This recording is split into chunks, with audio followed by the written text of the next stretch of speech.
On the agenda today, 6 nominations and 2 bills. The bills on the agenda have been listed for the first time and will be held over. They are the Senate Bill 807, Cameras in the Courtroom Act of 2021, which I've introduced with Ranking Member Grassley, co-sponsored by Senators Klobuchar and Blumenthal, and S 818, the Sunshine in the Courtroom Act of 2021, introduced by Senator Grassley, Senator Klobuchar, co-sponsored by Senator Cornyn, Leahy, Blumenthal, and myself. These important bipartisan bills will bring needed transparency to the federal courts, and I look forward to considering them next week. We're hoping for broad bipartisan support. We have 3 nominees who are ripe for a vote today. We'll hold David Chipman, Margaret Strickland, and Ur Jadu over 1 week and vote them out of committee next week. I briefly address the 3 nominees who will receive votes today. First on the agenda is Tiffany Cunningham, nominated to the Federal Circuit. Ms. Cunningham has exceptional credentials to serve on the bench, an undergraduate degree in chemical engineering from MIT, a law degree from Harvard Law, and a clerkship on the Federal Circuit. She's been an intellectual property litigator for almost 2 decades, working on every aspect of patent litigation, from the inception of a case through discovery, trial, and appeal. In addition, she's represented clients from a number of fields as both plaintiffs and defendants, ranging from mechanical engineering to pharmaceuticals to high tech. The American Bar Association has rated Ms. Cunningham unanimously well qualified. She will also be the first black judge to serve on the Federal Circuit, if approved. I strongly support her nomination, and I hope my colleagues will join me.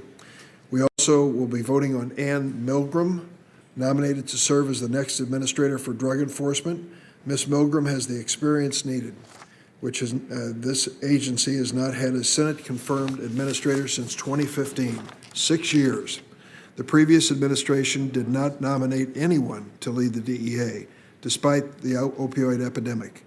Ms. Milgram is a former prosecutor who has served as Manhattan Assistant District Attorney, Federal Civil Rights Prosecutor, New Jersey Attorney General. In those roles, she partnered with local, state, and federal agencies, including the DEA. Ms. Milgram also has expertise in data analysis, bridging the challenge between public health and criminal justice.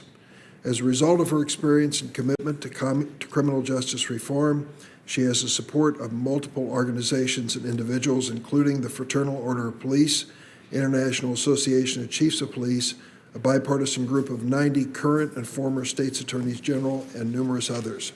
Ms. Milgram's experience as a prosecutor and an advocate of criminal justice reform and an expert in data analysis will be instrumental in her leadership at the DEA. I urge the committee to support her. Finally, we will vote on Kenneth, who's been nominated to be Assistant Attorney General for the Criminal Division, an experienced prosecutor serving his community throughout his career. From 2013 to 2017, Mr. Polite served as U.S. Attorney for the Eastern District of Louisiana. Prior to that, served as Assistant U.S. Attorney for the Southern District of New York and also worked in private practice. Throughout his career, Mr. Polite has served on the boards of numerous community organizations and schools in New Orleans. Appointed by Republican Governor of Louisiana Bobby Jindal to serve on the Louisiana Civil Service Commission. Mr. Polite has the support of Louisiana's Republican Attorney General Jeff Landry. In a letter to the committee, he wrote that while serving as U.S. Attorney, quote, Mr. Polite was not only an effective crime fighter, but an invaluable member of the community. I do remember the kind words about Mr. Polite from Senator Kennedy, and I understand that Senator Cassidy also supports his nomination. So I look forward to approval of this nominee this morning. Senator Grassley. I won't repeat the agenda that we have today, except to emphasize the issue of cameras in the courtroom. I was the first to introduce cameras in the courtroom, I hate to tell you, 25 years ago. I just hope to get that done before I leave the scene. Did we have television then? We had... No, we didn't. Yeah. So what did you say? Don't let him interrupt you. Keep going. I didn't mean to distract from the meeting. I'm sorry. So I'm going to be supporting Cunningham and Milgram. Both seem well qualified for the jobs to which they have been nominated. Mr. Polite is well qualified for his position, as I mentioned at his hearing, has actual bipartisan support, which is very impressive. I'm very concerned about the component he has been selected to lead. It is currently headed by an acting capacity of Nicholas McQuaid. Mr. McQuaid was previously law partner at Latham and Watkins with an attorney named Christopher Clark, who is Hunter Biden's attorney in his federal criminal case. This strikes me as a potential conflict of interest. I have therefore repeatedly asked the Justice Department for information regarding that conflict, including any recusal memos in order to conduct proper oversight on the criminal division. The Justice Department has so far, and I hope I can say just so far, and eventually we're going to get it, but they have so far refused to answer whether a recusal memo even exists, and has failed to produce any responsive records. I've also asked Mr. Polite multiple times about his commitment to releasing a recusal memo to me if it exists. Mr. Polite's answer to me in writing were insufficient. I then followed up with questions, as you would expect me to do, and his answers about the recusal memo and other issues were entirely unacceptable. If a nominee can't be forthcoming, if nominees can't be forthcoming as nominees, it doesn't make sense to trust they'll become more forthcoming once they're confirmed. In light of the Justice Department's, Mr. Polite's consistent failure to be transparent with Congress, I therefore intend to hold Mr. Polite on the floor and vote against him today because there needs to be consequences to ignoring valid oversight requests. Thank you. Thanks, Senator Grassley. Are there any other members wishing to speak to the nominees? Senator Kennedy.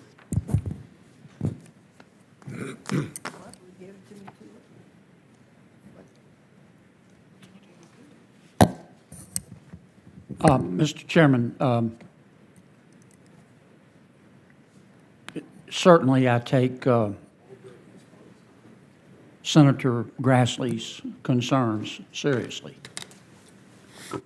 We have, as you know, very strict rules in our profession and in our government on recusal.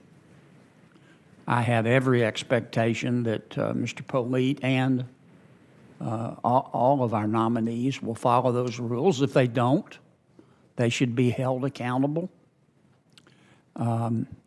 I would like to respectfully ask my colleagues today to advance the nomination of Mr. Polite, and I will work night and day, Senator Grassley.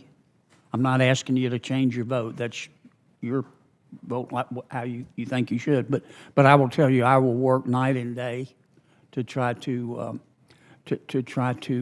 provide better communication here and get what you need to feel comfortable. My experience with Mr. Polite is that he is not only a very able attorney, he's a very ethical individual. And I bet we'll find when we get everybody together that he's as anxious to get this cleared up as anyone. So I say that respectfully, but if you would everybody just consider advancing him, and then let us try to work this out with all due respect. Thank you. Thanks, Senator Kennedy. Any others wishing to speak? Senator Whitehouse. I just happy to have the votes go ahead. I'd ask the chairman to recognize me to speak about the Department of Justice information stonewall as soon as the votes are concluded. Of course, you'll be recognized for that purpose. Any others wishing to speak to the nominees? If not, on favorably reporting the nomination of Tiffany Cunningham to be U.S. Circuit Judge for the Federal Circuit, the clerk will call the roll. Mr. Leahy. Aye. Mrs. Feinstein.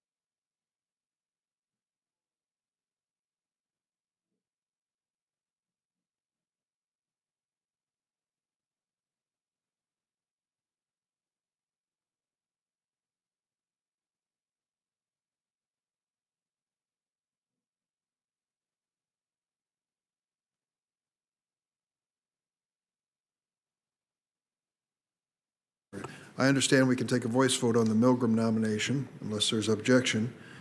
So on favorably reporting the nomination of Ann Milgram to be Administrator of Drug Enforcement, all those in favor say aye. Aye. Those opposed, no. Depending the chair, the ayes have it. The nomination will be favorably reported to the floor. On favorably reporting the nomination of Kenneth Albert Polite to be Assistant Attorney General for the Criminal Division, the clerk will call the roll. Mr. Leahy. Aye. Mrs. Feinstein. Mr. Whitehouse. Ms. Klobuchar. Mr. Coons. Mr. Blumenthal. Ms. Hirono. Mr. Booker. Aye by proxy. Mr. Padilla. Mr. Ossoff. Mr. Grassi. No. Mr. Graham. Aye by proxy. Mr. Cornick. No. Mr. Lee. No by proxy. Mr. Cruz. No by proxy. Mr. Sass. No by proxy. Mr. Hawley. Mr. Cotton. No by proxy. Mr. Kennedy. Mr. Tillis. Aye by proxy. Mrs. Blackburn. No by proxy. Chair Durbin. Aye. Chair Durbin, the votes are 14 yeas, 8 nays. The nomination will be favorably reported to the floor. I recognize Senator Whitehouse. Thank you, Chairman. The committee has heard me talk about the information stonewall at the FBI and the DOJ before. I want to note today that the tone has changed in the new administration. It is much improved. The flow has not. And while I appreciate the improvement in tone, oversight isn't done through better tone. It's done through an information flow that allows us access to the documents that we need. Back in March, I sent a letter asking for information in 4 different areas, and that was March 11th. We've been now through April 11th, May 11th, June 11th, and I would have thought that there could have been a really easy answer, which is, yes, Senator, reserving our privileges, we'll show you what you need, and here's your point of contact on that matter to work through your requests to your satisfaction. I don't know why that isn't the easy and obvious answer. So we continue to press. I have meetings coming up that may provide a resolution to this, but I want to continue to flag that there is something going on over there that looks an awful lot like a formal policy not to answer our questions. We lived through that in the last administration, in which a lot of questions from both sides weren't answered unless you got into the special partisan fast lane through which the FBI delivered information to the committee. But if you weren't in the fast lane, you got absolutely nothing. So not only was the policy, at least as to the FBI, wrong in terms of a stonewall, it also had its own exception when it wanted us to get the information, when it thought it would be beneficial to the Trump administration. And that's the worst of all possible worlds. So I look forward to trying to get to the bottom of this, and I hope it serves the interests of the entire committee if we can get to the bottom of this and arrange a protocol with the Department of Justice and the FBI that allows us to get answers to questions that have now been pending, in some cases, for years.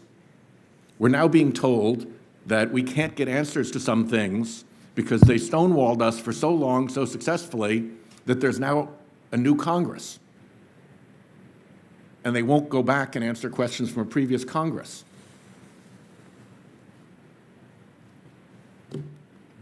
That doesn't seem like a really good way to go about doing business. And that basically says we can stonewall you for 2 years and you got to start from scratch. That's no way to do business, and I'm not going to tolerate it. And we're going to have to come to a proper resolution of this so that the oversight capacity of all of us as senators is not completely blunted by blockades in the executive branch. Thank you, Senator. Any other? Mr. President, Senator or Grassley. Mr. Chairman? Of course.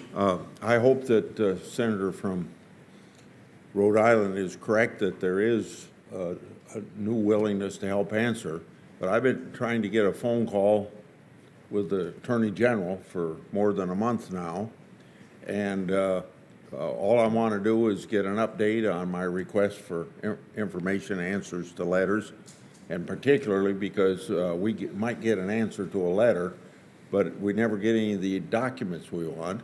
And then even in the previous administration, I've tried to get an answer from the FBI Director Ray on why I had a debriefing on something that Senator Johnson and I was working on, and we found out that at least we think that debriefing to tell us things that we already knew was just a setup so somebody could leak something to the press and then have Democrats accuse us of being part of some conspiracy to have things. And I've spoke on this 4 or 5 times on the floor of the United States Senate, just how wrong some of you folks on the other side, I don't think any of you are on this committee that I'm talking about, but some of the people on the other side were so wrong about what we were up to. And I want Ray to give us an answer to that. And so I don't know whether I'm having problems greater than you are having, probably not, but it just irritates me that all of these people come here and tell us when they're confirmed that they're going to answer our phone calls, answer our letters, give us what we need, and then they never do it. I tell everybody that comes to my office for a nominee, instead of saying yes, you ought to say maybe, and then you'd be honest. Senator Grassley and Senator Whitehouse, I think you raised legitimate concerns, and I'd suggest that instead of waiting for emails or letters to clear, we get to the bottom of this. Let's agree sometime before we leave next week. We will try to create a phone conference conversation with the Attorney General and the head of the FBI to address this issue. You both have raised it repeatedly, and I think it deserves our attention as a committee. I invite any other members who want to be part of it to join in that. Mr. Chairman, if I could flag one thing on that. I raised this enough, and I think with enough merit, during the last Congress that then Chairman Graham called the Deputy Attorney General into his office with me to go through my pending list of requests. And Deputy Attorney General Rosen, who then became Acting Attorney General Rosen, we got a very high-level meeting. And he made all the right noises about how we're going to try to do better, and it was in front of the chairman of this committee of his own party. And you know what the actual upshot was in terms of production? Precisely. The distinguished senior senator from Iowa has nailed it. So it's not enough just to have them in to make happy noises to us. Something is going on over there by way of a persistent blockade of information, and we got to break through it. Mr. Chairman. I'll try to do my part and arrange that conversation by telephone as soon as we can, and no later than next week. Senator Leahy. Mr. Chairman, I agree so much with what has been said by Senator Whitehouse, Senator Grassley, and others here. It shouldn't make any difference whether you have a Republican or a Democratic majority, or whether you have a Republican or a Democratic administration. Those of us who are on these committees are entitled to have answers and should receive them when we have. If something is asked for that is classified, then set up a classified briefing. But Senator Cornyn and I worked for years on updating the Freedom of Information Act, and we've done it saying that it's not a partisan thing. Whether you've got a Republican or a Democratic administration, a Republican or Democratic-controlled Senate, the public and the Senate has a right to know. We have to do it. I share the frustration and have over different years with the inability to get some answers sometimes. I find that sometimes it's easier when I have told heads of departments that maybe before we schedule their appropriations bill, we should talk about some of these questions outstanding. It's remarkable how fast the answers come. Mr. Chairman. Senator Blumenthal. Thanks, Mr. Chairman. A number of us who share the frustrations that the senator from Rhode Island has expressed so well, I think would like to be part of the phone conference if it's possible, but even in advance of it, maybe we can have a discussion about the specifics so that the conversation is more than just they're placating us with generalities and offers of cooperation as they have in the past. Well, I encourage anyone who shares the feelings that have been expressed here to gather together the messages that they've sent to the Justice Department or FBI so that we can be specific in the replies that we're requesting rather than some generality. Thank you. Anything further to come before the committee? If not, the committee stands adjourned.